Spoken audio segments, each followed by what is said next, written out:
Satış insanları zaten tələbat yaradır. Yəni onlar tələbat yaratmasa sən o qədər də bir şey istehsal elə onu sata bilməyəcəksən. Satış tələbat yaradır. Yəni bu tələbatı yaradanmayanda biz nəyə görə ixrac edən ölkə, ixrac edən ölkə ola bilmirik? Çünki əslində bizim ixrac ediləcək çox potensialımız var. Əlimizdə bir sürü istəyir incəsənət tərəfindən olsun, istəyir qida tərəfindən olsun, yəni istehsal sata biləcəyimiz əlimizdə bir sürü məhsullar var. İdman olsun, bəli. Amma bunu sata biləcək insanlara bizim ehtiyacımız var. Bu mənim üçün də çox ağırlı mövzulardan biridir ki, baxıram ki, xarici şirkətlərdə misal üçün Qazaxıstandan, Rusiyadan, Ukraynadan, hətta yer gəlir Belarusiyadan işçilər gedir fərqli ölkədə işləməyə. Onlar bir növ işçi ixrac edirlər. Bizdə yoxdur. Biz tam tərsi bizim şirkətlərin buradakı qlobal şirkətlərin belə başında xaricilər durur. Niyə? Bizim içimizdə onu bacacaq insan yoxdur. Var, amma yetişdirə bilmirik onları. O səviyyə gətirib çıxada bilmirik biz. Bu da birbaşa həm də universitetlərin problemidir. Əlbəttə ki. Təhsil.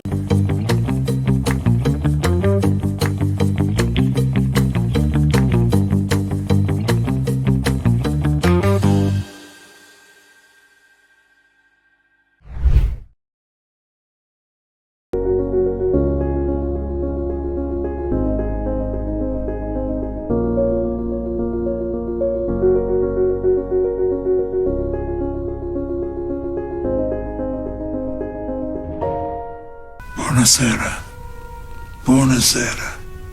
Sən də özün yaxşı bilirsən ki, bu çaya görə mən şəxsən Şri-Lankaya uçmuşam. Yaxınlarımız şu, əziz insanlarımız şu. Xahiş edirəm Don, icazə verin bu çayın satışını təşkil edək. Hacı çay, imtina edilməyəcək təklif.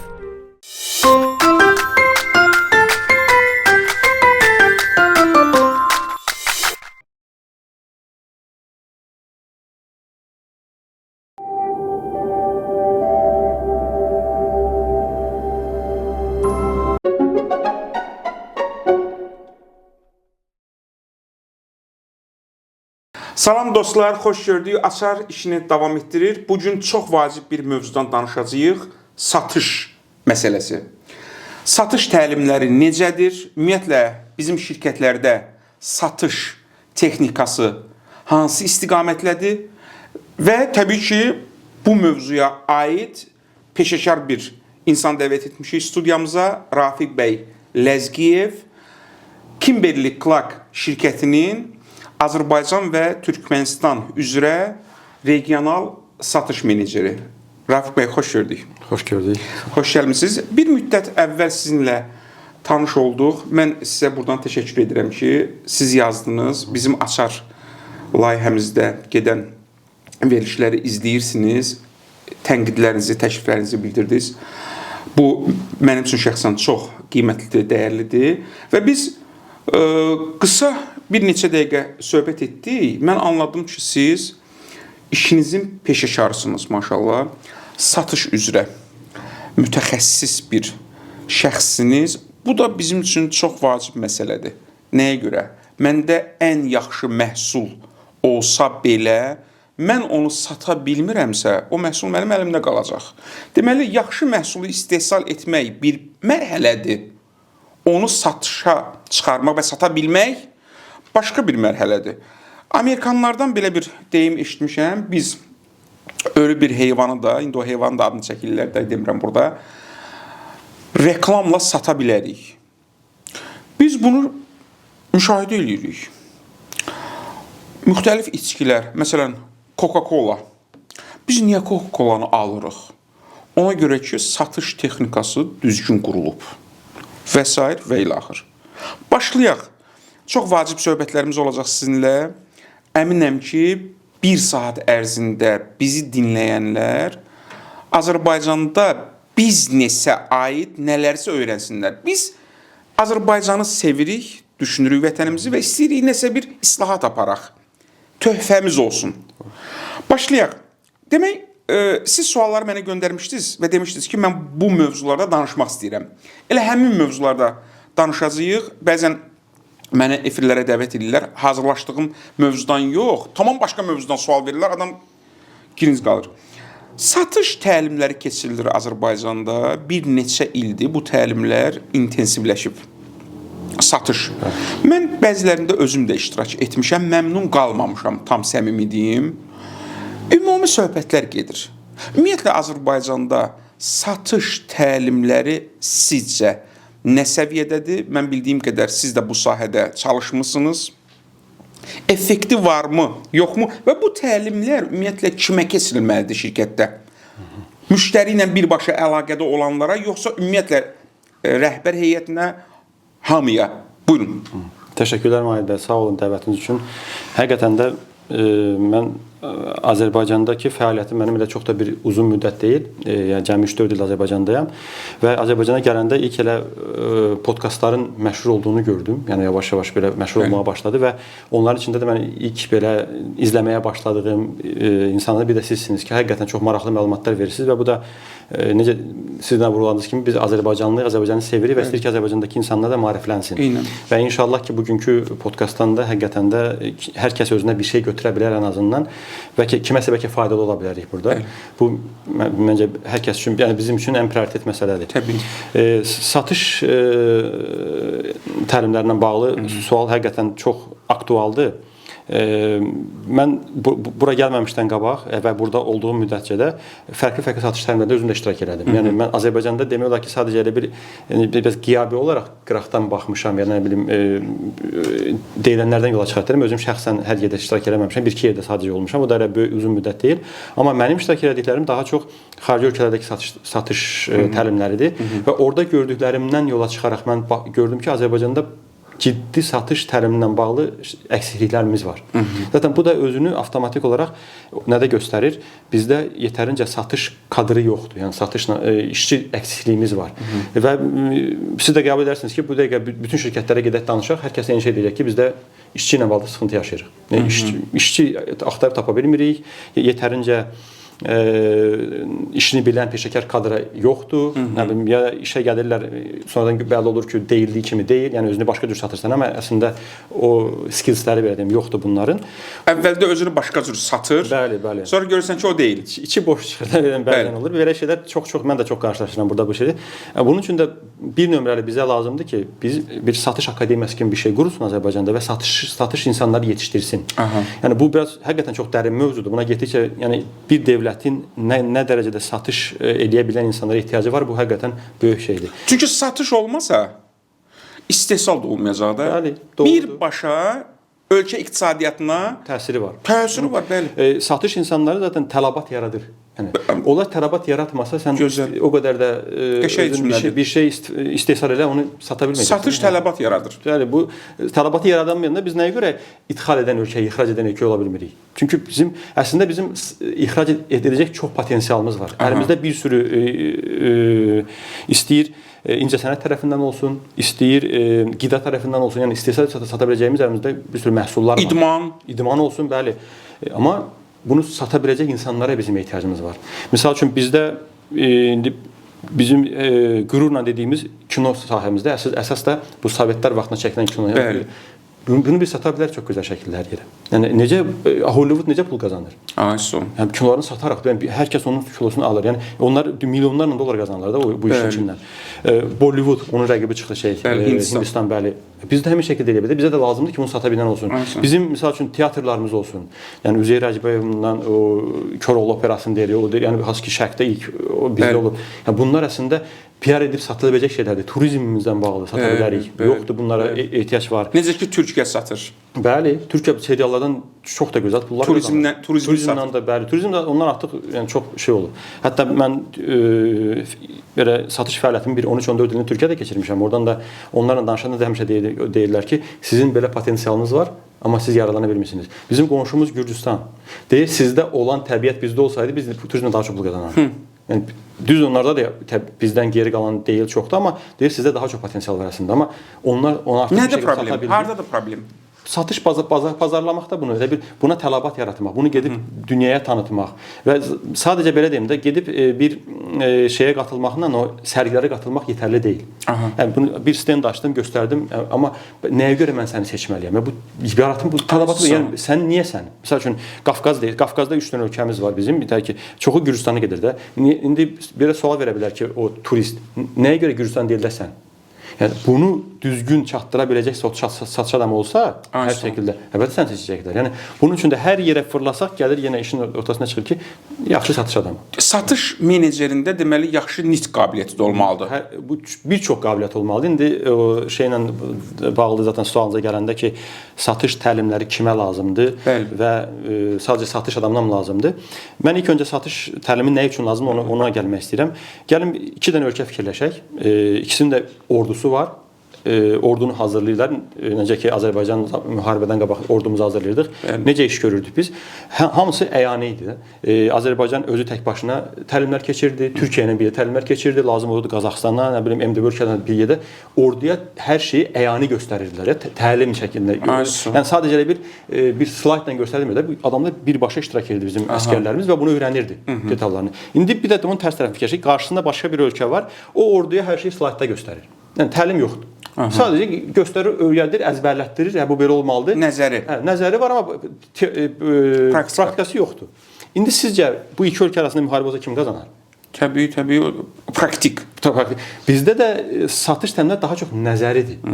Yəni slaydlar üzərindən gedir hər şey. Yəni bu da dünya təcrübəsində onu göstərir ki, satış təliminə gələn bir iştirakçı, yəni satış adamı olsun, kim olur olsun, buradan çıxandan sonra əgər o öyrəndiklərini praktikada istifadə eləmədisə də, ya da ondan sonra da etmədisə də, avtomatik 3 həftə içində 80%-ni yadından çıxardır.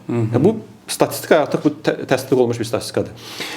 Bir həftədə daha keçəndən sonra %10 da belə gedir. Yəni ən yaxşı halda bir ay sonra o adam %10 özündə saxlayıbsa da ağlında, bu böyük bir göstəricidir. Çünki dəhşətli rəqəmdir bu. Yəni həqiqətən çox.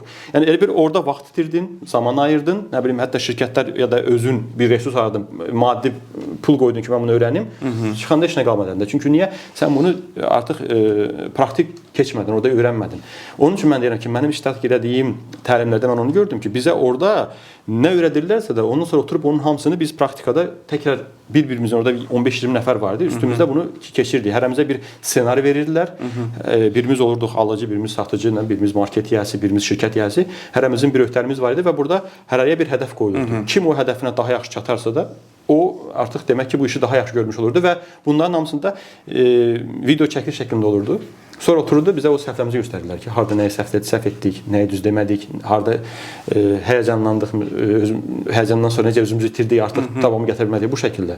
Yəni hamısı əyani olmalıdır, sadəcə teori şəkildə olmamalıdır. Yəni mən bunu gördüm və bunun da effektini gördüm. Amma təəssüf ki, Azərbaycanda bu şəkildə elə bilən bəlkə də ya barmaq sayacaq şəkildə çox az var, ya da bəlkə heç də yox. Siz satış təlimləri keçmisiniz Azərbaycanda? Yox, mən keçməmişəm. Əslində müraciət gəlib, amma mən fikirləşirəm ki, satış təlimlərini, yəni bu mövcud vəziyyətdəki kimi keçilməkdənsə də heç keçməsən daha yaxşıdır. Yəni satış təlimi üçün professional bir komanda qurmaq lazımdır.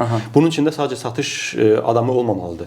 Burada marketinq təmsilçisi olmalıdır, burada finansist olmalıdır, burada yeri gələndə hüququ da qoya bilərsən. Çünki satış insanı o demək deyil ki, mən sadəcə satışı bilməliyəm. Yox. Bunun universal bir adam olmalı satış adamı. Çünki satış adamı görüşlərə gedəndə qarşısına çıxan insanın sənin kim olacağını bilmirsən. Bəzən olur şirkət sahibindən bir görüşə getsən, bir məhsul satmalısan, şirkət sahibi finansistdir misal üçün. Finansı yaxşı bilir. Sən oturub bu adama satış tərəfindən danışsan, o adam səni heç bir şəkildə qəbul etməyəcək. Sən bu adama artıq finans dilindən danışmalısan. Rəqəmlərlə, konkret göstəricilərlə, maliyyə şəklində ki, bu adam səni qəbul eləsin və sənin dediyini tez başa düşsün. Amma sən oturub bunu ancaq şey tərəfindən satış tərəfindən danışanda bu adam bunu rəqəm olaraq bir Ruslan sözü var, atsfiravat. Rəqəmlərə çevirə bilmədiyi üçün sənin dediklərini. Çox dəqiq məsələdir. Sən o avtomatik deyil, yox, mən biraz fikirləşim, ondan sonra zaten sənə deyildi ki, bir söhbətə ki, mən bunu fikirləşib sənə dönəcəm, 60-70% satış meneceri deməli maliyyəni də bilməlidir. Maliyyəni də bilməlidir. Psixologiyanı bilməlidir. Bəli. Ünsiyyət qurmaq bacarığı olmalıdır. Negotiation skills dedir ingilis dilində dialoq qurmaq, bəli, bacarıqları çox önəmlidir. Bunları bilməlidir. Sonra emosiyalarını qoruya bilməlidir. Çünki bəzi elə bir məqamlar olur ki, qarşısındakı artıq o insan kiminlə dialoqdasınız, yəni tərs bir cavab verə bilər. Nə bilim, o an səni tərsləyə bilər, sən o an o emosiyalarını cilovlaya bilməlisən ki, ona qarşılıq verməmək üçün, ya da nə bilim, elə bir cavab verməlisən ki, qarşı tərəfə kobud görünməsin bu. Çünki satış insanları odur ki, biz o qarşı tərəfdən bir növ asılıyıq da, işimiz onlardan keçir. Və biz də elə bir sistemi və elə bir ünsiyyət qurmalıyıq ki, qarşı tərəf insanlarla ki, çünki bu gün olmasa belə sabahsı gün sənin mütləq onlara yenə yolun düşəcək və işin düşəcək və oraya bir şey satmaq istəyəcəksən. Sən bəri başdan bütün o ipləri qopartsan, yəni bu templə davam eləsən, misal üçün Azərbaycanda 5 dənə müştəri şirkət varsa işləməli olan, sən ikisini üçünü bu şəkildə itirsən, də geri qalan bütün körpüləri yandırma da, yəni. Sağ ol. Çox gözəl bir cümlə qurdunuz. O yandırma. Çünki sən o çıxanda qapını vurma. Biraz aralı qoy ki, yenə o qapıya sən geri qayıdıb işin düşə bilər, qayıda bilərsən. Çox vacib məsələdir. Ona görə hisslərini cilovlaya bilməlisən. Deməli, satış üzrə gəlin belə danışaq onda. Demək, şirkətlərdə satış menecerləri olur və yaxud kimsə. Onlara təlimlər keçirilir. Satış təlimləri. Satış təlimləri onda bir adam satış təlimi keçməməlidir. Ona maliyyəçi gəlib, maliyyə dərsi keçməlidir. Psixoloq gəlib, psixologiya dərsi keçməlidir. Ona hisslərini necə idarə etməlisən, onu keçməlidir. Düzdürmü? Tamamilə doğrudur. Hətta Azərbaycanda mən daha çox nəyə gördüm ki, satış təlimlərini daha çox satış işinə məşğul insanlara keçirlər. Yəni olanı da ona keçirlər sadəcə. Bu da səhv yanaşmadır. Çünki satış bacarığı sadəcə satış adamı üçün olmamalıdır. Yəni sadəcə satış adamı üçün yetərli deyil. Çünki şirkətin bütün departamentdə olan işçilərin hamısının satış bacarığı, o skillsi yüksək səviyyədə olmalıdır. Mən dəfələrlə üzr istəyirəm. Şirkətdə işləyən insanların hamısı bir növ satış meneceri olmalıdır. Əlbəttə ki. Əlbəttə. Yəni, o bacarığı olmalıdır. Çox maraqlı. Buradan mən bunu harda gördüm? Yəni niyə bu qənaətə gəldim ki, və bunun da arxasında həmişə dururam ki, belə olmalıdır. İstəyir xarici şirkətlərdə olsun, istəyir bu Türkiyədə işlədiyim müddətdə bütün o MDB ölkələrinin hamısında olma fürsətim oldu və orada bir çox şirkətlərlə görüşmək, onlarla iş görüşlərinə keçirmək fürsətlərim oldu. Orada mən nə gördüm? Misal üçün bir şirkət var, baxsan çox potensiallıdır, imkanı var, maddi resursu var. Yəni bu adam heç problemi yoxdur. Və bunun içində də çox yaxşı kadrlar var, hansı ki, işini professional şəkildə bilənlər. Misal üçün, marketinqdə var, nə bilim, trade marketinqdə var, finans tərəfində var və s. fərqli departamentdə. Və bu insanlar işinin professionalıdır. Gəlir, misal üçün, görür ki, şirkət bir iş görür. Bu şirkəti bu işi görməyi buna həm baha başa gəlir bu şirkətə, həm də ki, vaxt itkisinə yol açır. Deyir ki, gəl bunu işi belə yox da biraz belə görək. Bu səfər misal üçün vaxtdan biz 30% qənaət etmiş olacaq. Daha tez olacaq. Nə bilim, maddi resursumuzu 20% qənaət etmiş olacaq. Bu insan hansı ki daha çox rəqəmlərlə işləyən, kompüterin arxasında olan insanlar bilir ki, bunlar daha çox introvertdirlər də bunlar. Ki biraz danışıqda istəmirlər çox kommunikasiya girsinə, daha çox özlərinə qapalılar və ancaq rəqəmlərlə işləyirlər. Bunlarda bu satış bacarığı biraz olmadığına görə və ünsiyyət bacarığı olmadığına görə onlar o fikirlərini o rəhbərə sata bilmirlər. Ki bu belə olmalı, inandıra bilmirlər bunu. Əslində rəhbərin buna ehtiyacı var. Sadəcə o insan onun o verdiyi suallara, o istəyinə düzgün cavab verə bilmədiyi üçün rəhbər tərəddüd içində qalır, qəbul eləmir bu şeyi. Yaxşı, indi bu ünsiyyət bacarığını, bu soft skills deyirik də buna, yumşaq bacarıqlar. Kim öyrətməlidir buna? Əslində bunun bir neçə deməli təlimlər bu istiqamətdə getməlidir. Təlimlərin bir hissəsi ən azı bu istiqamətdə getməlidir. Doğrudur. Birincisi insanın sən bunu özündə inkişaf etdirmənin artıq bir yolunu axtarmalısan. İstəyir şirkət sənə bu təlimi versin, verməsin. Hər kəs üçün bu vacib bir şeydir. Yəni o demək deyil ki, mən bu gün məsəl üçün finans sistem və səhərsi gün bəlkə mənə elə bir fürsət çıxacaq. Məsəl üçün bir mövzulardan biri də ki, şirkətlərdə rəhbərlər deyirik finans backgroundludur. Yəni onlardan olur. Sənə bəlkə bir rəhbər vəzifə verirlər sənə. Sən mütəmadi olaraq şirkət sahiblərindən görüşlərdə olacaqsan. Yəni sən bu fürsətdən yararlana bilməsən də sənin bu tərəfin inkişaf etməlidir ki, sən o danışığı apara biləsən. Onun üçün birinci ölçüdə hər kəs özü üçün də bizim prioritet olmalıdır ki, mən bu tərəfimi inkişaf etdirməliyəm. İkinci tərəfdən də əlbəttə ki, şirkətlər buna yönəlməlidir ki, mənim hər bir işçiyim əsas da içində əlbəttə ki, top işçilər olur da, belə hər şirkət üçün potensiallı, bunda gələcək görülən işçilər. Bunları mən bu tərəfini inkişaf etdirim ki, bunlar hər hansı bir ideyanı, proyekti düzgün şəkildə çatdırıb sata bilsinlər. Bu demək deyil ki, sadəcə misal üçün mənə şirkət rəhbəri olaraq yox, Səhərsi gün başqa bir şirkətlə görüşə gedirəm, finans cəhətdən bir şey ona göstərməliyəm və ya o adama o finans tərəfinin gördüyü işi əksi tərəf var, bunu çatdırmalıyam. Yanında finans müdirimi aparıram. O finans müdürüm bunu sata bilməsə o adama yenə olmayacaq. Demək, davranış iqtisadiyyatı deyilən bir sahə formalaşıb son 40 ildə, 50 ildə dünyada, xüsusilə Amerikada behavioral economics. Bunların işi psixologiyanı biznesdə, marketinqdə, idarəçilikdə, menecmentdə tətbiq etməkdən ibarətdir. Bunlara da Nobel veriblər. 21-ci əsrin əvvəllərindən bu tərəfə 2 nəfər Nobel alıb bu sahədə. İqtisadiyyatın Nobelini psixoloqlara veriblər. 2002-də Daniel Kahneman, 2017-də Richard Thaler, mənim izləyicilərim bilirlər, təlimlərdə çox istinad edirəm bunlara. Thaler'in bir kitabı var, Nudge. Nudge yönətmə, yüngül işarə mənasındadır. Elə bir nəfər oradan keçir, mən bir nəfəri yönəldirəm o tərəfə. Ona deyirlər nudge ingiliscə.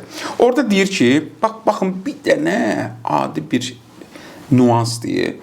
İnsan psixologiyası belədir. Bir şeyi qazananda sevinir, təbii. Bu deməli əşyanı, nə isə bu qələmi kimsə siz gətirib mənə verirsiniz hədiyyə. Mən sevinirəm hamı kimi. Amma bunu itirəndə, əlimdə olanı itirəndə, bunun kədər yükü sevinc yükündən daha çoxdur. Bəli. Bunu mən də oxumuşdum. Loss aversion deyirlər buna. Loss aversion. Nifrət edirəm itirməyə. İtirməyə nifrət effekti. Bu bütün insanlarda belədir. Biz belə yaradılmışıq. İnsan psixologiyasıdır bu. Yaxşı. Gəlib bundan istifadə edirlər. Amerikanın bir ştatında 2 cür mesaj gedir abonentlərə işıq idarəsi tərəfdən. Birinci mesaj. Siz enerjiyə qənaət etsəniz, bir il ərzində, enerjiyə bu qədər qənaət etsəniz, bir il ərzində $350 qazanacaqsınız. Qənaət etsəniz. Bu birinci mesaj. İkinci mesaj. Siz enerjiyə qənaət etməsəniz, ildə $350 itirəcəksiniz. İkinci mesajın effekti daha güclüdür. Halbuki eyni şeydir. İtirməkdən qorxuruq. İtirməkdən insan. Burada qənaət daha çox olur. Bunu gətirir, tətbiq edilir bir dənə idarəçilikdə, deməli, və gözəl bir nəticə alır. Orada misallar çoxdur. Biz onu təlimi keçirik şirkətlərə. Baxırsan, ilahi, kiçik bir məsələdən, psixoloji məsələdən nə qədər nəticələr alınır. İndi siz dinləyək, çox danışmayayım mən, müəllimlər çox danışan olur. Demək, satış barədə əgər istəyirsinizsə, bir-iki bizə tez istəyin, öz təcrübənizdən. Bax, siz satış menecerisiniz, Azərbaycanda satışla məşğulsunuz.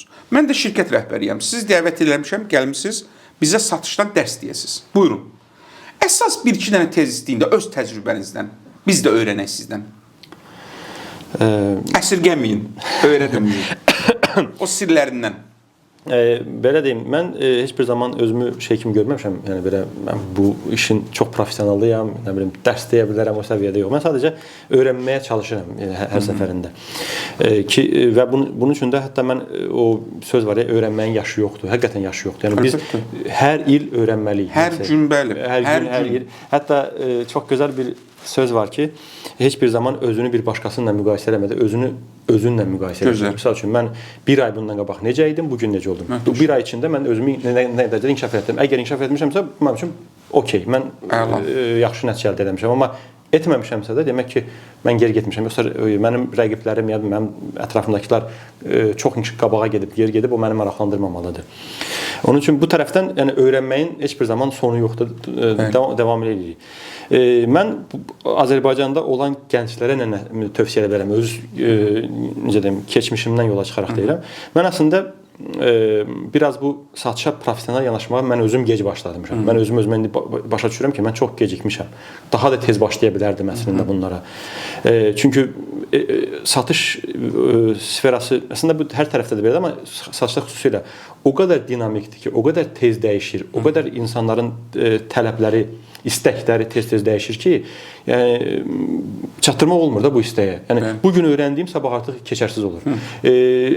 Misal üçün biz qabaqca necə idi? İnsanlar universitet bitirirdi. onunla ölənə qədər övünürdü ki, mənim diplomum var, mən bitirmişəm universiteti. İndi universitetin 1-ci kursundan 4-cü kursa gələnə qədər sən artıq 4-cü kursda, 1-ci kursda öyrəndiyin artıq keçərsizdir, artıq bu köhnəldir. Buna ehtiyac yoxdur. O dərəcədə çox tez-tez dəyişir. Onun üçün də biz oxuyuruq.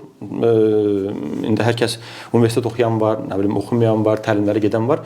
Biz sadəcə mən bunu oxudum, əlimdə diplomum var deyə yetinməməliyik.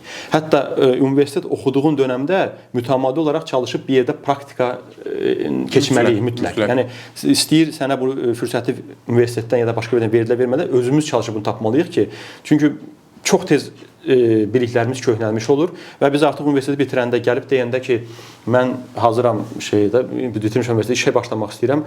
Nəyi bilirsən? Bunu bilirəm. Sənin artıq o bildiyin keçmişdə qalır. Artıq buna ehtiyac yoxdur. Buna tələb yoxdur. Bu istənilmir. Onun üçün maksimum dərəcədə praktikaya keçmək, hər yerdə fərqli təlimlərə qoşulmaq, öz bildiklərini upgrade etmək, necə ki artıq bu gündəlik həyatımıza o şəkildə girib ki, telefonlarda belə görürük, ayda bir dəfə nəsə bir şey yenilənir. Yəni durmur, köhnə vəziyyətdə qalmır. Mütəmadi olaraq biliyimizi yeniləmək, üstünə əlavə eləmək və təlimləri də ki, elə bir təlim insanlarını seçmək lazımdır ki, sən həqiqətən bir şey qatacaq. Yəni burada bəli, doğrudur, soruşa bilərlər ki, bəs biz necə bilək bu adam? Yəni biraz məncə araşdırmaq mütləqdir. Rafiq bəy, satış texnikalarından birində. Misal üçün, Robert Cialdini 1984-cü ildə bir kitab yazıb, Təsir psixologiyası. Düzdür, 1936-da insanlara necə təsir etməli, necə idarə etməli mövzusunda Dale Carnegie-nin möhtəşəm bir kitabı var. Kitabın adı belədir. Dostu necə qazanmaq, insanı necə təsir etməli. Cialdini'nin kitabı 84-cü ildə yazılıb. O da möhtəşəm kitabdır. Fərqli 6 dənə yol deyir. Yollardan biri qarşılıq qanunu. Qarşılıq qanunu. Bu nədir? Başqasına təsir etmək istəyirsənsə, qarşılıq situasiyası yarat. Necə? Və onu gətirir satışda tətbiq edir. Deyir ki, Hindistanda bir nəfər pendir satırdı. Böyle satış zəif idi. Gündən birini gördülər, satış birdən-birə çoxaldı. Araşdırdılar, nə baş verib? Heç nə. Pendiri çıxardıb yola. İndi bu texnikadan çox istifadə edirlər artıq supermarketlərdə. Və gələn gedənə, yoldan keçənə pendirdən biraz kəsir. Deyir, bunun dadına bax. O pulsuzdur. Pendiri yeyən adam pendirin dadına baxır. Yüksək səviyyədə bəyənməsə də, axı bu ona yaxşılıq edib, o buna qarşılıq vermək istəyir. Qarşılıq qanunu. İnsan psixologiyası belədir. Ona edilən lütfə qarşılıq vermək istəyir. Deyir, o mənə bir lütf elədi, mən də ona bir lütf eləyim. Və deyir ki, çək o pendirdən, məsələn, 200 qram, tutaq ki, 200 qramdır da bir şey. Bu bir dənə yenə də bu insan psixologiyasından satışda necə? Siz hansı priyomlardan istifadə edirsiniz? Bax, siz necə oldu ki, Azərbaycanda yaxşı satış meneceri oldunuz? Deyin də bizə sirlərindən. Heç olmasa birini deyin. Bir dənə praktik bir şey deyim. Bu Türkiyədə başımıza gəldi bu. Yəni bunun praktikasından sonra biz çox yerdə bunu artıq danışdıq. Türkiyədə bilirsiniz ki, Koçtaş deyə bir şey var. Market deməyim də ev, daha çox IKEA kimi tərzi belə ev əşyaları, ev üçün hər şeylər elə bil. Elə bir marketlər zinciridir. Həm də böyük marketlər açırlar belə. IKEA tarzı marketlər. Dəfələrlə oraya görüşə getdik. Biz də mən onda tekstildə işləyirdim. Tekstil satmağa çalışırıq. O da məsəl üçün yastıq üzləri kimi belə bir şeylərdə. Yəni adamlar konkret tələbləri o qədər yüksəkdir və səndən o qədər yüksək satış tələbləri istəyirlər və cəmi bir ay vaxt verirlər sənə. Tamam. Birincisi hələ məhsulu salmaq üçün bu qədər xərc çəkməlisən. Əlavə olaraq da o bir ay içində effekt göstərmədin, bu çəkdiyin xərclər boşa gedir. Yəni bunu göstərməlisən bu adamlara. Amma dövriyyələr də çox böyükdür. Çünki ən belə şəhərin prestijli yerlərində açırlar. Trafikin ən çox olduğu yerdir. Müştəri potensialı çox, satışı çox, hər şey var. Yəni hər bir şirkət üçün oraya girmək bir prioritet halına gəlir ki, mən buraya mütləq girməliyəm. Biz də bunu çox fikirləşdik ki, necə eləyə bilərik ki, bəs buna həm məhsul verək, həm də ki o şəbəkəyə. Bəli, həm də satdıraq. Çünki bir ay vaxtımız var. Satdırdınız, ay sonu elə bir ay bağlanan kimi data çıxılır orada, çıxarılır orada. Yoxlanın, həmən nə qədər vermişdim, nə qədər mən satdım və mənim gözləntimi qarşıladı mı? Həmən Kimberly Clark. Yox, orada başqa bir şirkət var, tekstildə. Və belə bir qərara gəldi ki, ən yaxşısı gedək bir dənə başqa şirkət tapaq, hansı ki buna ehtiyacı var mövcud. Misal üçün otel. Aydındır. Yeni bir otel açılır və bu otelə 1000 dənə, 2000 dənə, 10.000 dənə şey lazımdır. Məsələn, yastıq lazımdır. Aydındır. Getdi ondan danışdıq ki, bəs biz sənə məhsul verməyə hazırıq. İstədiyin şərtləri də sənə uydurmağa çalışacağıq. Amma bir şərtimiz var ki, sən bu məhsulu gedib şeydən alacaqsan. Həmin o Qoçtaşdan, misal üçün. Adam dedi, niyə nə fərqi? Sənin üçün bir fərqi varmı? Yəni sən zaten səninlə anlaşdığımız şərtlərdə biz sənə məhsulu veririk. Yəni sən heç bir şey itirmirsən. Sadəcə məhsulu məndən yoxdur, gedib oradan alacaqsan məhsulu. Dedi, yaxşı, bunun üçün fərqi yoxdur. Getdik biz Qoçtaşla oturduq, anlaşdıq ki, bax biz sənə məhsulu veririk və satışında özünü görəcəksən. Bizə imkan ver. Dedi, yaxşı. Məhsulu gətirdi, qoydu bura. Bir həftə içində o adam zaten ona ehtiyacı vardı. Gətirdi, bütün stoku boşaltdı. Apardı, getdi. Bu da ay sonu gəldi. Adam baxdı ki, deyil əlində qalıq, heç sıfır stokla artıq oturub burada. Və bu şəkildə o bizi salandan sonra zaten avtomatik organik satış da gəldi arxasında. Güzel. Sadəcə o adama o an onu göstərmək lazım idi ki, buna ehtiyac var, bu satılan bir şeydir. Yəni bunun kimi də bir sürü satışda bir sürü belə deyim də yaxşı mənada hiylələr eləmək bəzən lazım olur. Çünki qarşındakı insan sənin kimi fikirləşmir. Qarşındakı insanlar onlara hər gün bizi kimi, yəni satış edilmək istəyən minlərlə şirkət gəlir, yüzlərlə şirkət gəlir. Bəli. O adam hər kəsə güvən bir yerdən sonra güvən şeyi itir. Bunun fikrində deyir ki, hər gələn məni gəngi aldatmağa çalışır. Aydındır. Yəni onun üçün sən bu adama onu elə bir şəkildə sunmalısan və elə bir şey yolunu fikirləşməlisən ki, mən birincisi bu adamın güvənini qazanacağam. İkincisi də ki, güvən qazanandan sonra mən dediyim sözün arxasında durmuş olacağam. Yəni Bəli. o demək deyil ki, bəxt dediyi içi boş çıxır sonra da. Gəlin mən özümü belə satım çox bahalı şəkildə mən ona qadirəm, buna qadirəm. Bir ay sonra zaten sənin həqiqi üzün ortaya çıxacaq. Yəni bu bizim bir case olmuşdu və bunu sonradan hər yerdə tətbiq etməyə başladı ki, necə artıra bilərik və nəticədə verdi. Ünsiyyət məsələsində Dale Carnegie də buna çox təkid eləyir kitabında əvvəldən axıra qədər. 20 dənə tezisdə biz ona təlim veririk. Ən vacib məsələ, bəlkə də birinci buna təkid eləyir. Ünsiyyətdə olduğun insan, bu satışa da aiddir. Ünsiyyətdə olduğun insana sübut etməlisən ki, inandırmalısan ki, bizim bu ünsiyyətimiz sənin xeyrinədir. Mən səni düşünürəm, özümü yox. Bəli. Çünki bütün insanlar özünü düşünür axı. Sən uğurlu ünsiyyət qurmaq istəyirsənsə, ona sübut elə ki, mən özümü düşünmürəm, səni düşünürəm. İnandır ona. Satışda da belə. Doğrudur. Əziz müştəri, mən səni düşünürəm.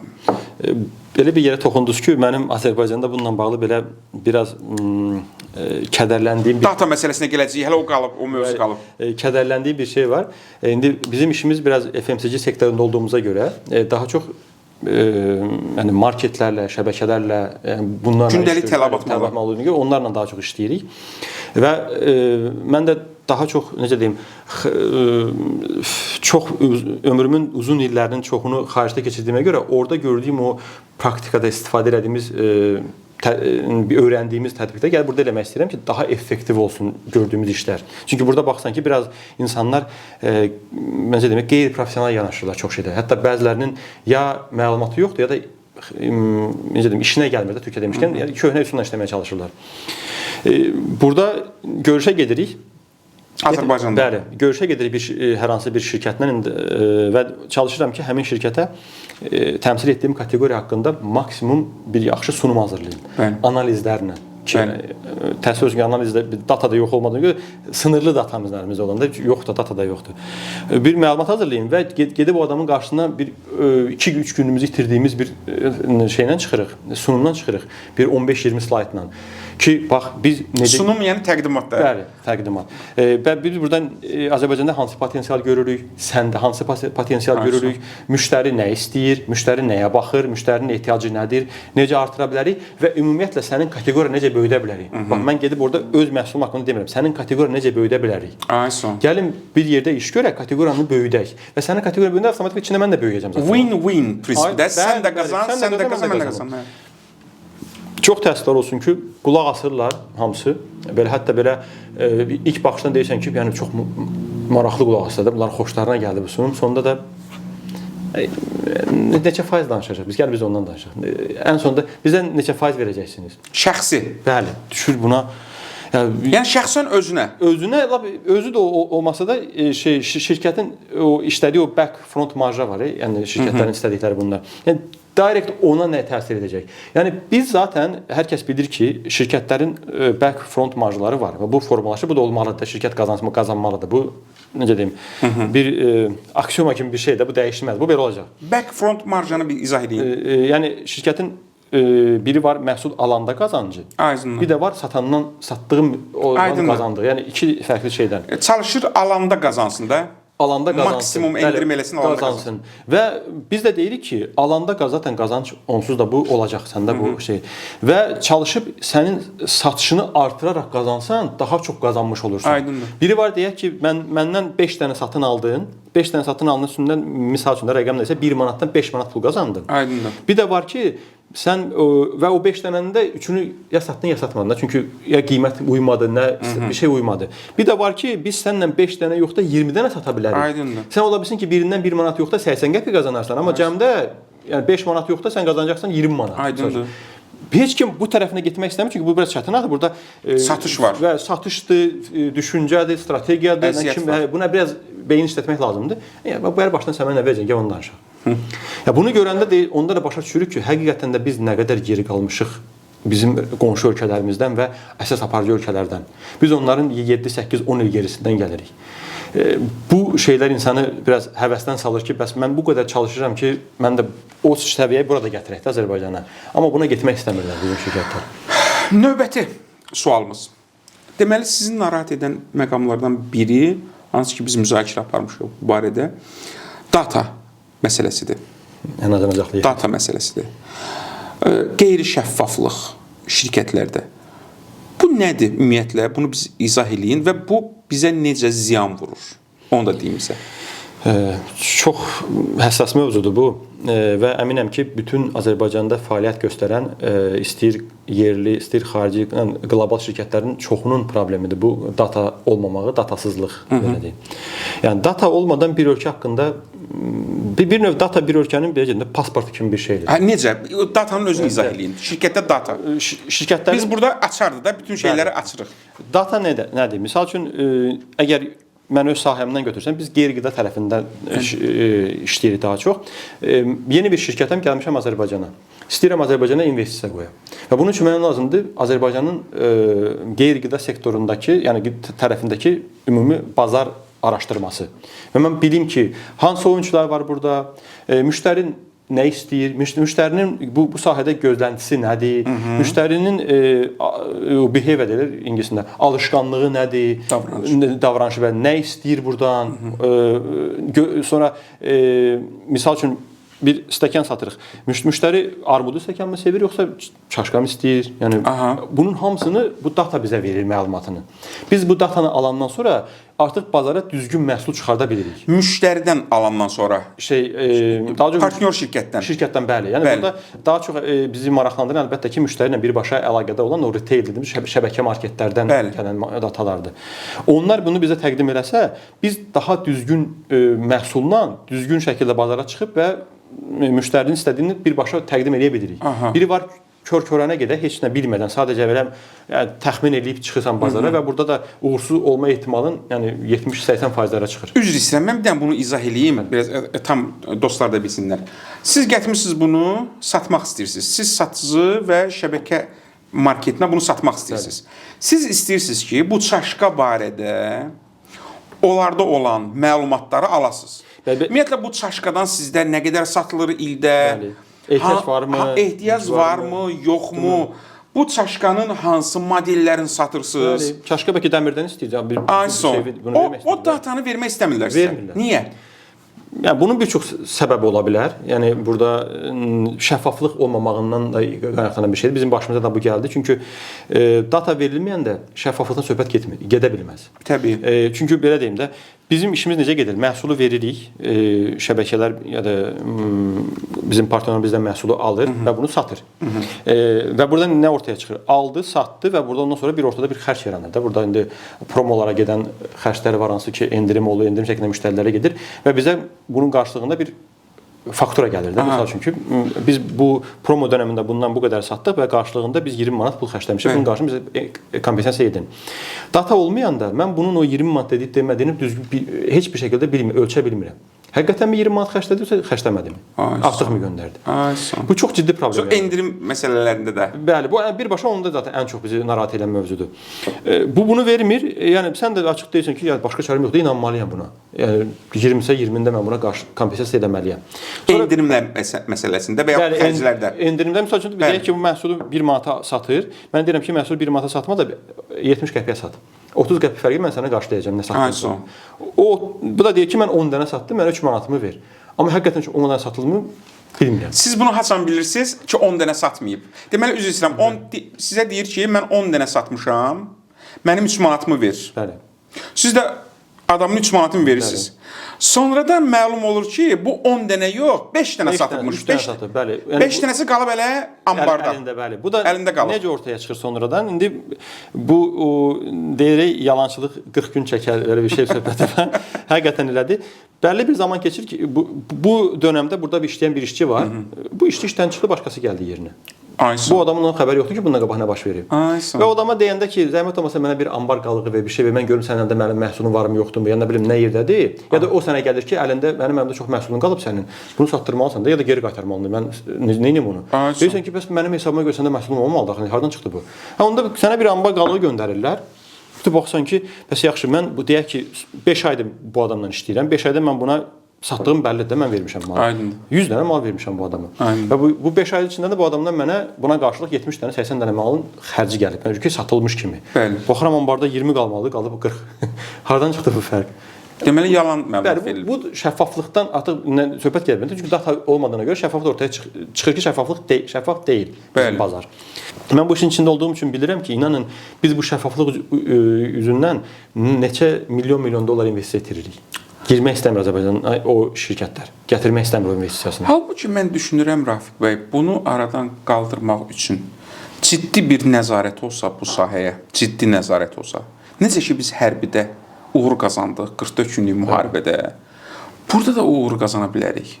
Hər sahədə qazanmaq olar. Bəli, hər sahədə. Bayaq bir neçə sahə dediniz ki, biz o sahələri sata bilərik. Turizm.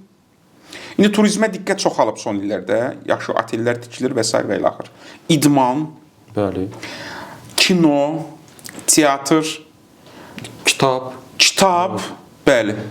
Kitab. İndi bizim dostumuz, dəyərli dostumuz Rövşən bəy Abdullaoğlu öz şəxsi təşəbbüsü ilə çıxıb dünyaya bir 10-15 dənə ölkədə öz kitablarını tərcümə elətdirib satışla məşğuldur.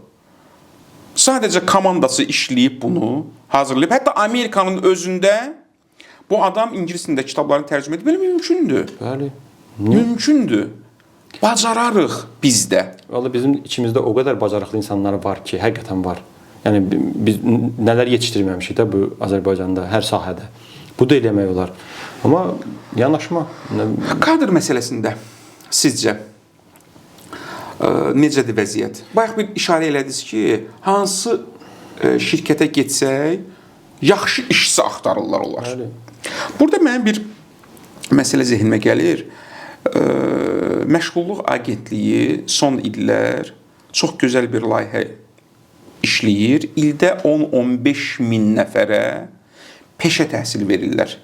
2 aydan tutmuş 6 aya qədər. Müxtəlif peşə sahələrində təhsil verirlər. Baxın, təhsilə yanaşmamız səhvdir. Necə? İnkişaf eləmiş ölkələrdə, bunu neçə verişdə demişəm, inkişaf eləmiş ölkələrdə orta məktəbə bitirən şagirdlərin 80%-dən çoxu ali məktəbə getmir ümumiyyətlə. Niyə? Gedir orada 4 ilini itirir. Axı bu ali təhsil adamı deyil.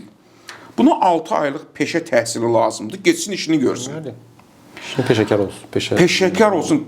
Bəlkə bu yönlə yanaşmaq lazımdır və Məşğulluq Agentliyinin elə bu layihəsi möhtəşəm layihədir. Dostlar deyirlər ki, son illər ən uğurlu layihələrdən biridir Azərbaycanda. Məncə problemin kökü buradadır həm də. Ola bilər, bir də bunlardan bununla problem bir də bu ola bilər. Hətta bir maraqlı süjet izləmişdim. Səhv etmirəmsə Rövnaq Abdullayevin demişdi. Bizdə işsizlik yox, işçisizlik problemi var daha çox. Nə problemi? İşsizlik yox, işçisizlik problemi. İşsizlik. Yəni işçi tapa bilmirik də. Aha.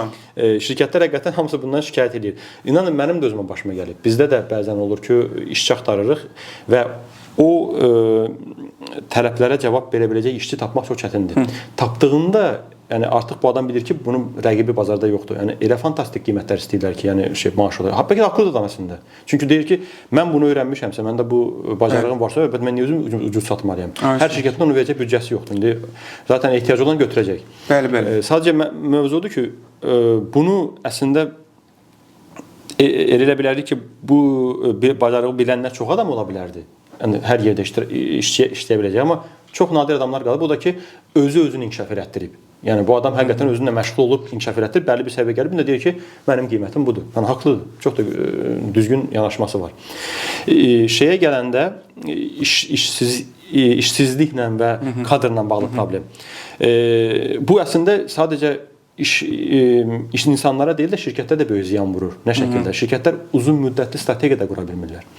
Azərbaycan bazarından bir problemlərdən biri dediyimiz kimi işsizlikdir və bəlli bir insanlar var ki, bəlli bir səviyyədə özlərini isbat ediblər, yəni bu şirkətlər daxilində. Məsəl üçün ya marketinq olsun, başqa bir sahədə olsun ki, bu adamlar bu işi bilirlər. Bu adamlar da bütün şirkətlər arasında dolaşırlar. Buradan çıxır bu şirkətə girir, buradan çıxır bu şirkətə. Çünki şirkət başqa işçi bilmir də, bazarda tanıdığı bir dənə budur. Bu boşda qalan kimi bu şirkət bunu götürür ki, mənə ehtiyacım var, gəl buna.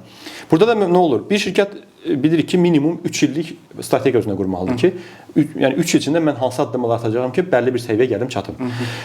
Bu insan da buradan işdən çıxanda zaten bu məlumatı buraya ötürür. Bu buradan bura ötürür. Buradan bura ötürəndə şirkətlər artıq o strategiyanı qura bilmirlər. Çünki strategiya bir şeydir ki, sən bir strategiyanı qabağına qoyub onu gedirsənsə də gərək sən bu işdə biraz innovativ olasan da, yəni sən bu işi görməlisən. Amma sən bu işə hazırlıq prosesində olduğun müddətcə sənin rəqibin artıq bu işi gördü. Aydındır. Deyirsən necə oldu? Yəni mən birinci düşündüm, amma həyata keçirəmədən bu artıq götürdü. Çünki niyə? Gedir də bu informasiya dolaşır. Bəli. Qalmır bir yerdə. Buna nə qədər böyük təsiri var da. Bu aslında bu belə olmasa, tam tərsi o işçi bu işdə qalsa, biraz da hətta artıqlamasından işləsə, verimi artsa bu şirkətə qarşı, şirkət daha da çox inkişaf edir və artıq professional işləməyə başlayar. Amma bizdə təəssüf olsun ki, işsizliklə bağlı sıxıntımız oradan qaynaqlanır. İndi kadrlarla bağlı. Kadr yetişdirmək, bu biz söhbətin əvvəldən danışdıq. Bizə lazımdır ki, bir iş akademiyası, bu satış akademiyası kimi necəsə bu kadr akademiyası qurulsun. Həqiqətən hər sahədə lazımdır. Onun kimi satışda. Bu akademiya qurulmadığı müddətcə biz həmişə bundan əziyyət çəkəcəyik. Biz ancaq ya kiminsə ümidinə qalacaq ki, öz-özünü inkişaf etsin, gəlsin, çıxsın ortaya ki, mən ya da getsin xaricdə bir yerdə işləsin, geri bura gəlsin. O da ki mümkün deyil. Əgər burada biz yetişdirməyə, altyapımız yoxsa bizə bunu yetişdirməyə, bu adam necə getsin xaricə? O mənim üçün də çox ağırlı mövzulardan biridir ki, baxıram ki, xarici şirkətlərdə misal üçün Qazaxıstandan, Rusiyadan, Ukraynadan, hətta yer gəlib Belarusiyadan işçilər gedir fərqli ölkədə işləməyə. Onlar bir növ işçi ixrac eləyirlər. Bəli. Bizdə yoxdur. Biz tam tərsi bizim şirkətlərin buradakı qlobal şirkətlərin belə başında xaricilər durur. Niyə? Bizim içimizdə onu bacacaq insan yoxdur. Var, amma yetişdirə bilmirik onları. O səviyyəyə gətirib çıxarda bilmirik biz. Bu da birbaşa həm də universitetlərin problemidir. Əlbəttə ki, təhsil, işsizliklə bağlı mövzu. Bizdə işsizliklə mənim öz analizimlə yola çıxaraq deyirəm, ən böyük sıxıntısı nədən qaynaqlanır? Bizdə universitetlərdən neçə növ ya da neçə yüz necə demək, peşə öyrədilir, ixtisas öyrədilir. Yəni bir neçə yüz ədəd. Bəli. Amma Amerikada və digər ölkələrdə minlərlə var. Və bizdə kim məktəbi bitirir, hamının yönəldiyi sahə bəllidir. Ya hüquqa gedir, ya tibbə gedir, ya iqtisadiyyata gedir, ya mühəndisliyə gedir. Yəni demək olar ki, məktəbi bitirən kadrların bir 70-80% ancaq bu 3-4 nöqtəyə köklənmiş idi burada. Hər kəs də buradan məzun olur. İndi bu qədər kütlə buradan məzun olandan əlbəttə bunların hamısını işlə təmin etmək mümkün olmayacaq. Aydındır. Bizdə paralel olaraq fərqli peşələrdə biz inkişaf etdirsək, tədrisi artırsaq, o yönə tələbat yaratsaq, əlbəttə avtomatik olaraq biz işsizliyin bəlli bir faizini aşağı çəkmiş oluruz. Çünki o insanlar artıq fərqli işlərə yönələcək. Yox, hələ o siz deyirsiniz ki, xarici şirkətlərin burada başında duranlar da bir çox hallarda xaricilərdir. İndi o xarici həmin o şirkətlər hansı sahələrdədir? Biznes sahələrində, Bəli, daha çox. mühəndislik sahədə. Bizdə də biznesdə, mühəndislikdə universitet bitirənlərin neçə faizi praktik təhsil alıb? Söhbət ondan gedir. Praktik təhsil alıb. Çox tanınmış universitetlərin birinin adını çəkmirəm, inciməsinlər. Demişəm bunu hardasa. Əmim oğlu oradan IT sahəsində diplom aldı. Bütün imtahanlarını verib IT-dən heç nə bilmir. Əgər bu heç nə bilmirsə, bu necə diplom alıb oradan? İqtisad Universiteti, icazə ver deyək də, İqtisad Universitetində. Bu necə oradan məzun olub? Mən anlamıram. Bütün IT sahəsində olan tələbə imtahanlarını test üsulu ilə verir. Nə bilim 300 dənə, 500 dənə sual verirlər, belə bir sistemdir. Onu əzbərlə, gəl imtahanı ver. İndi həmən əmim oğlu gedib Dövlət Məşğulluq Agentliyinin kurslarında, 6 aylıq kursunda təzədən IT öyrənir. Yəni praktik deyil axı. Hələ ötən əsrin 70-ci, 80-ci illərindən qalmış materialları fəlsəfə dərsində keçirlər. Müəllim hələ marksizm fəlsəfəsini, sosializm fəlsəfəsini keçir bəzi universitetlərdə eşitdiyimə görə. Hələ xəbəri yoxdur ki, Sovet hökuməti dağılıb, hələ bunun xəbəri yoxdur. Birbaşa təhsil, orada dövlət büdcəsi xərclənir. Hamısı büdcədən gedir də pul. Bəli, doğrudur. Çox həqiqətən ağırlı yerimizdir bu. Yəni bunu nə qədər tez dəyişsək, yəni düzəltsək, o qədər birbaşa dövlətin iqtisadiyyatına xeyri var bunun. Yəni kadr önəmlidir də. Bunu hamımız, hər kəs qəbul edib. Yəni, istəyir satış sahəsi olsun, istəyir digər sahələrdə olsun. Bu sizin nümunənizə hətta bir əlavə olaraq onu deyim ki, IT sahəsində məndə də bir yaxın adamımız var. Azərbaycanlı IT-lərə bizim şirkətlər pul vermək istəmirlər. Yəni, cüzi maaş verirlər. Çünki Azərbaycanlıdır bu. Bunlar da bizim IT-ləri də bilənlər hamısı qaçır gedir ölkədən. Başqa yerdə işləməyə. Niyə vermirlər pul? Artıq o bilmirəm, şirkətlərin yanaşması. Mən açıq bunu bilmirəm, amma mən gördüyümü deyirəm. Bəli. Vermirlər bunu. Onlar da qaçır gedir. Nə bilim, gedir biri Polşada işləyir. Daha çox belə şeyə bilirsiniz ki, dünyada IT ixracında bir nömrə Hindistandır. Yəni çox şeydir. Dünyaya onlarla əlaqə saxlayır, bəli.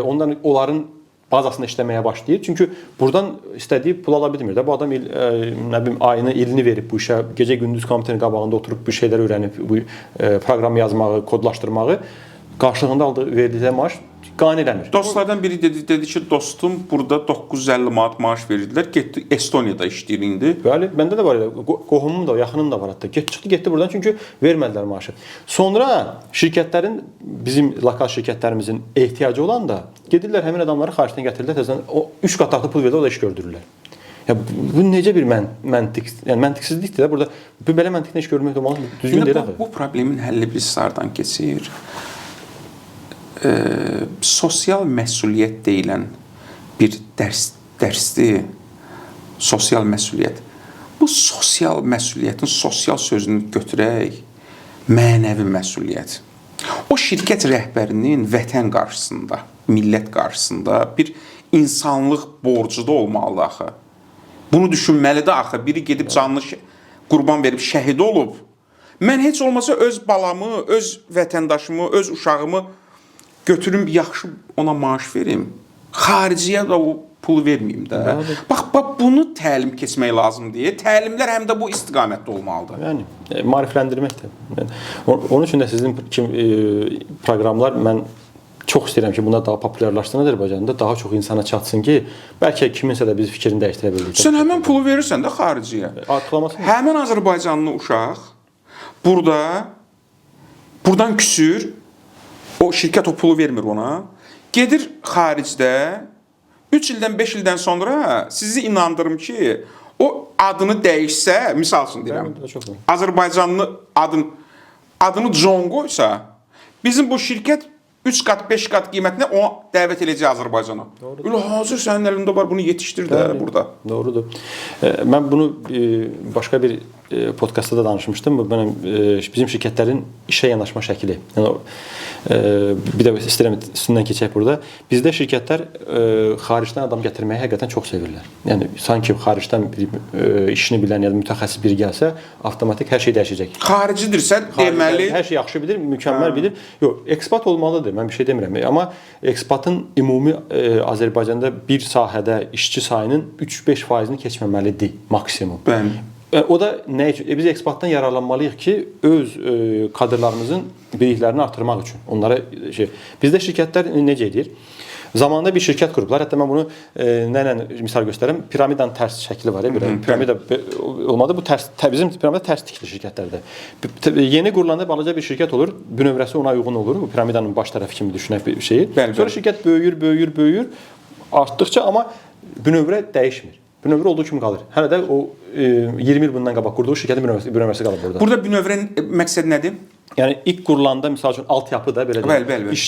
işçi sayı, şirkətin istifadə etdiyi proqramlar, hər şey daxildə buna bu şeyə. Qəşəng misaldır. Nə bilim ambarı, bu nə edirsən? Yəni işlədiyi ofisindən qədər sonradan dəyişirlər onların hamısı. Bu belə böyüdür. Nə olur? Yeni işçilər gəlir, yeni departamentlər qurur, nə bilim yeni kontraktlar keçir əlinə, şirkət böyüyür. Belə böyüyə gedir üst tərəfi. Eksportlar gətirir, başlayır doldurur üstünü. Bünövrə aşağıda yenə köhnə qurduğu o eyni şəkildə qalır. Oraya heç bir yatırım olmuyor. Eksport gəlir Azərbaycana, baxır ki, deyir nə lazımdır. Məsəl üçün mən satış artırmaq istəyirəm o da xaricdə gördüyü bir şeyi, sistemi gətir adamın qabağına qoyur ki, bax bu sistem effektivdir. Məsəl üçün nə bilim Avropanın hər hansı bir ölkədə satışı 3 dəfə artırdıq biz bu şəkildə. Bu gələn eksport Azərbaycan mentalitetindən xəbəri yoxdur. Azərbaycan alıcısı nə istəyir xəbəri yoxdur. Nə bilim satıcı necə satır xəbəri yoxdur. Necə kommunikasiya qurulur? Xaricdən gələn heç bir şeyin xəbəri yoxdur. O sadəcə sistemi gətirsən qabağına qoyur ki, bunu öz şirkətinə uygulasan sənin satışın artacaq. Bu da yuxarıda gəldi, verdimi? Hər şey təslim elədi, sunumunu verdi, hər şeyini. Adama da ayda bəlli bir gözəl maaşlar verilir, altına maşın verilir, şofer verilir ona ki, bunu aparsın, gətirsin evinə, ev verilir. Bu müddətdə bu sistem oturana qədər Azərbaycanda. Bunlar da başlayır bunu qurmağa. Necə qurur? Yuxarıdan aşağı yenə. Yuxarıda menecerlər hələ bunu bilir. Altdakıdan heç xəbəri yoxdur nə baş verir yuxarıda. Qurur, bəlli gəlib aşağı yaxınlaşanda nə olur? Sistem kilitlənir. Çünki aşağıdakı başqa iş görür, köhnə sistemlə işləyir. Yuxarı başqa iş tələb edir. İrişdi qaldı, sistem işləmir. Nə olur? Bir də baxırlar ki, bəs biz son 3 ayda hədəflərimizin heç 30-40%-ni yerinə yetirə bilmirik ki biz. Hələ də ki geridəyik. Çünki dünya aşağı işi görə bilmir, amma xəbəri yoxdur bundan. Aydındır. Bunu edəcəyinə, o çöldən adam gətirib buna bu qədər yatırım qoyub, pul verəcəyinə, içindəki potensiallı işçiləri seçib, təcrübə mübadiləsində bir xaricə göndərib bunlara özünü inkişaf etdirsən. Sənin içindən çıxıb axı bu. Bu sənin mentalitetini də bilir, xalqın mentalitetini də bilir, alıcının da nə istədiyini bilir, alıcıyı necə inandıra biləcəyini bilir. Bu adam sənə artıq geri qaydanda o təlim alıb gələndən sonra, 3-5 aydan sonra bu adam sənə verəcəyi effekt və xərcləyəcəyin pul tam tərsi xərcləyəcəyin pul 2 dəfə azalacaq. Çünki onlar səndən o qədər pul istəyir. Effekti 2 dəfə artacaq. Çünki bu adam nə baş verdiyini Azərbaycanın bilir. Biz buna getmirik. Bizə çöldən gələn daha həmişə şey gəlir. Sonuncu sualım. Azərbaycanda reklam da olsun, eybi yoxdur.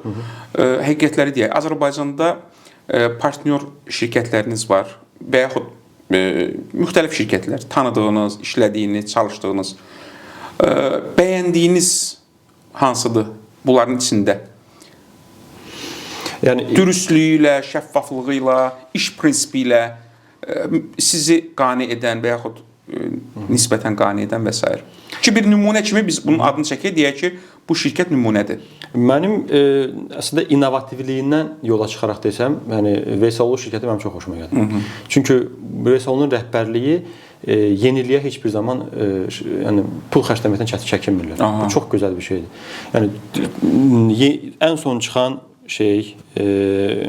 proqram olsun, yəni işçilərlə yanaşması, öyrətməsi, yəni bu şəkildə şirkətlər işləsə, yəni innovativliyi gətirsə, deməli bacarırıq. Mümkündür. İstəsə edə bilirik əlbəttə ki. Və biz artıq bunu kütləviləşdirsək əgər, yəni hər kəs bunu eləsə, bazar bambaşqa səviyyəyə gəlib çıxacaq da bizdə. Amma təəssüf olsun ki, bizdə ancaq bəlli bir bölümə qədər bu şəkildə işləyirik. Sonra o bəlli bölümə gələnə qədər də əgər ya hövsələsiz oluruq, yəni sonunu gözləmək istəmirik. Çünki biz bu gün qazanmaq istəyirik hər şeyi. Aydındır.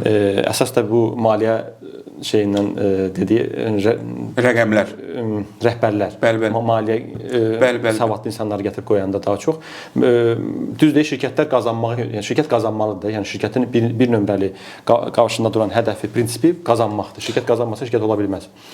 Amma maliyyə savadlı işçilər şirkəti idarə edəndə biz bazarın şərtlərini ayaq uydurmaqda çətinlik çəkirik. Bu əslində suallar var idi. İcazə verin elə son sual yenə də bu olsun. Sizin fikrinizcə Rafiq bəy, deyirsiniz ki, maliyyəçilər Azərbaycanda əsas onlara üstünlük verilir. Gətirirlər CEO və CEO-dan üstün. Maliyyəçi olsun, mütləq. Və siz deyirsiniz ki, bu həmişə də uğurlu deyil. Bəli. Bu sadəcə Azərbaycan deyil, bu dünya praktikasında da artıq son dönəmlərdə Niyə? belə bir şey gedir. Qabaqca CEO-lar daha çox kommersiya və marketinq təcrübəsi olanlardan olurdu. Aha. İndi finansdan və HR-lara daha çox yönəlirlər. Aha. Bunun əslində yəni elə bayaq da danışdığımız kimi ən əsas mövzusu, yəni finansçılar şirkətin resurslarını, qazancını daha yaxşı idarə edə biləcəklərindən yola çıxaraq, yəni yəqin şirkət fikirləşir ki, bu finansçıdır, bu şirkətə idarə edəcək ki, daha çox pul qazana bilim. Yəni bir yana baxanda haqlı tərəfi var. Necə? Şirkətin resurslarını düzgün istifadə edə bilir. Yəni xərclərini düzgün idarə edə bilir, lazım olanda azalda bilir. Çünki o tərəfindən hər şeydən yaxşısı bilir. Konkret rəqəmlərlə işləyir. Bəli, rəqəm üstlərində işləyir. Amma bazar artıq biraz fərqli tərəfə gəldiyinə görə bazar daha çox elastik tələb edir bizdən bu dəqiqə. Bu gün qərar vermək lazımdır. Bir də elə bir vaxt olur ki, yəni uzun müddətli bu gün bir qərar vermək lazımdır ki, rəqibin bir iş gördü, onun qarşısını verməsən, rəqib sənin payını aldı, getdi. Bu yerdə maliyyəçilər rəqəmlərlə işlədiyinə görə bunlar elastik deyillər. Bunlar biraz riskə getməyi sevmirlər. Qərar vermə psixologiyasını bilən adam lazımdır da. Bəli, satışın içində olmayan adam ya da maliyyəçi olsun, amma maliyyəçi mütləq bəlli bir dönəm satışda işləsin. Bilsin o satışın necə formalaşır, iş necə gedir. O zaman daha effektiv olacaq. Mən bundan əminəm. Mən öz işlədiyim şirkətdə də bunun şeyini bayaq əslində buna işarə etdikdə bir şirkət gəlir və CEO finansçıdır, maliyyəçidir, rəqəmlərlə işləyir. Ümumiyyətlə o danışıq bacarığı yoxdur. Nitq bacarığı yoxdur. Mən tanıyıram. Adam danışa bilmir. Amma çox ağıllıdır. Ağıllıdır. Bəli. Ünsiyyət kontakt qura bilmir. Qura bilməndə də yəni bir sürü şey var ki, potensial proyektlər boşa gedir. Mənə deyirlər ki, müəllim, gəl bizə natiqlik bacarığı dərsi kes. Çox önəmlidir, inanın çox önəmlidir. Çox vacibdir. Çox vacibdir. Yəni bir insanın kommunikasiya qura bilmirsə də, nə qədər də ağıllı olsan, nə qədər də belə çox şey öyrənmiş olsan, bilsən, mümkün deyil onu istifadə edə bilmirsən. Çünki kommunikasiya qurub onu satmaq, onu inandırmaq, onu razı salmaq, bu hamısı ünsiyyətdən keçir. Rafiq bəy, təşəkkür edirəm. Çox maraqlı söhbət oldu. Nə yaxşı varsınız. Sizin kimi dəyərli kadrlar Azərbaycanımızda çox olsun ki, biz inkişaf edək, biz inkişaf etməliyik. Buna məhkumuq. İkinci variant yoxdur, B variantımız yoxdur. Bir dənə variantımız var. Azərbaycan inkişaf etməlidir, biz inkişaf etməliyik. Bizə bunun, bizim haqqımız çatır buna, haqqımız çatır. Bunun üçün potensialımız var, istedadımız var. Şərtlər də mövcuddur, potensial şərtlər mövcuddur. Sadəcə olaraq reallaşmalıdır. O potensial şərtlər reallaşmalıdır. Vətənini, millətini, dövlətini sevən insanlar, insanlarımızı düşünən insanlar dayanmadan çalışmalıdır. Son sözünüzü buyurun, deyin. Mən sizə təşəkkür etmək istəyirəm ki, həqiqətən belə bir platforma yaradıbsınız ki, insanlara bir şeyləri öyrənmə imkanı verirsiniz. Yəni bu çox önəmli bir şeydir. İndiki vaxtda doğrudur. Yəni belə baxanda bilik əl çatandır artıq. Hər kəsin əlində telefon, istədiyin şeyi istədiyin anda öyrənə bilirsən. Amma bir metodikası önəmlidir də bu öyrətməyin də. Yəni hər şeyi doğru yerdən öyrənmək lazımdır. Yəni belə platformalara çox ehtiyac var Azərbaycanda. Sağ olun ki, siz bunu qurubsunuz. Yəni bu məncə böyük bir xidmətdir bizim xalqımıza. Kim bu işdən yararlanmaq istəyirsə də və sizin özünüzün o keçdiyiniz dərslər, o mən Facebookda dəfələrlə hər gün gözləyirəm ki, yeni bir video paylaşasınız, o maraqlı mövzulardan danışırsınız. Yəni çox insan elə bir növ həm motivasiya verir, həm də yeni bir şey, biraz beynində bir şeyləri fikirləşməyə şərait yaradırsınız ki, bax bu hekayədən yola çıxaraq mən yeni bir şey ağlıma gəldi. Mən bunu özümə tətbiq edə bilərəm. Bu mənə bunu öyrətdi bu gün. Onun üçün sizə çox təşəkkür edirəm ki, belə layihələr edirsiniz və biz də dəvət elədiniz. Əgər yararlı ola bildiksə kiməsə, yəni həqiqətən faydalı ola bildiksə, mən əminəm ki, çox gözəl söhbətlər etdiniz. Mən sizdən çox şey öyrəndim. Demək, indi sizə bir gözəl xəbər deyəcəm. Bayaqdan danışırıq Azərbaycanda şirkət rəhbərləri haqqında. Bizim Sosiologiya Akademiyasının və konkret olaraq Açar layihəsinin 5 sponsoru var, tərəfdaşı var. Bunların hamısının rəhbərləri ilə mən yaxından tanışam, işlərinə bələdəm və bizim arzu etdiyimiz o müsbət, yüksək keyfiyyətlər bunların hamısında var. Nə gözəl. Ona görə bu şirkətlər ayaqdadılar, Azərbaycan iqtisadiyyatına töhfə verirlər. Onların başında dayanır bizim sevimli Saloğlu Mebel şirkəti. Saloğlu Mebel Azərbaycanda nömrə 1-dir, artıq regional brendə çevrilib və keyfiyyətdə nömrə 1-dir. Artıq xarici şirkətlərlə rəqabət aparır və mən tam əminəm ki, Azərbaycan brendi istehsalı olaraq keyfiyyətdə onlardan geri qalmır, amma qiymət münasib, yəni müqayisədə. Ona görə Saloğlu Mebeldən məhsul almaq tövsiyə olunur ciddi şəkildə, çünki heç kim uduzmayacaq. Hamı bunu təsdiq edir. 100 nəfər adam bəlkə mənə yaxınlaşıb deyib ki, biz Saloğludan müştəriyik və məmnunluq. Saloğludan sizə hədiyyə var. İkinci sponsorumuz Hacı çaylardır. Biz bayaqdan onun dadına baxırıq. Tayka Ticarətin Hacı çayları. Yüksək keyfiyyət və xoş ətir. Üçüncü sponsorumuz Minibos uşaq bezləridir. Bu da Azərbaycan istehsalıdır. Artıq regional bazara çıxıb, konkret olaraq Özbəkistanda satışı var yüksək keyfiyyətlə. Dördüncü sponsorumuz Zeyni parfum mağazalar şəbəkəsidir. Onun da keyfiyyəti çox yüksəkdir. Yəni bu mənim deməyim artıqdır. Çünki müştərilər hamısı bunu təsdiq edirlər və sonuncu 5-ci tərəfdaş şirkətimiz Katsan Group inşaat və mebel boyaları şirkətidir. Yeniliksə, təzəliksə bizə qoşulub, sağ olsunlar. Onun da keyfiyyətində söhbət yoxdur. Çünki yaxından tanışam, rəhbərliklə tanışam. Dürüst, hamısı vicdanlı iş qurublar. Hamısı sağ olsun, var olsun ki, belə intellektual layihələrə dəstək verirlər. Təşəkkür edirəm sizə. Dostlar, siz də sağ olun, bizi dinlədiniz. Bizi izləmədə davam edin. Çünki Açarın hər buraxılışında mən şəxsən nələrsə öyrənirəm. Əminəm ki, siz də öyrənəcəksiniz. Çünki faydalı bilik inkişafın əsas və birinci şərtidir. Biz nəsə faydalı öyrənməliyik ki, onu tətbiq edək. Sağ olun, Allah'a əmanət qalın.